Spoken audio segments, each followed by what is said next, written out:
বাবারা আসলে সবসময় একটা ফ্যামিলির জন্য সবসময় দিয়েই যায়, তারা আসলে নিতে পারে না। তারা যে সময় বাবারা নেবে বা সন্তান যে সময় কর্মক্ষম হয়, তখন বাবারা চলে যায় পৃথিবী থেকে। তো এখন হয়তো অনেক ভালো আছি, কিন্তু বাবা নাই, একটা অভাব তো সবসময় থেকেই যায়। যে বাবা থাকলে হয়তো বাবার সাথে সব সুখ দুঃখ সব কিছু শেয়ার করতে পারতাম। এখন আর সেই ইয়াটা হয় না।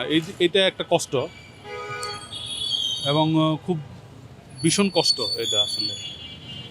আহ, বাবা সবসময় বাবার কাছে যে কোনো আবদারই করতাম, বাবা সেটা ফিল আপ করতো যেভাবেই হোক। বাবা থাকলে আরও অনেক ভালো লাগতো। আজকে আজকে সব সুখগুলো তার সাথে শেয়ার করতে পারতাম। মা আছে, তো বাবা আসলে বাবার আসলে নিবৃতে কাজ করে যায়। আজকে বুঝতে পারতেছি, আমারও সন্তান আছে, আমরাও চেষ্টা করি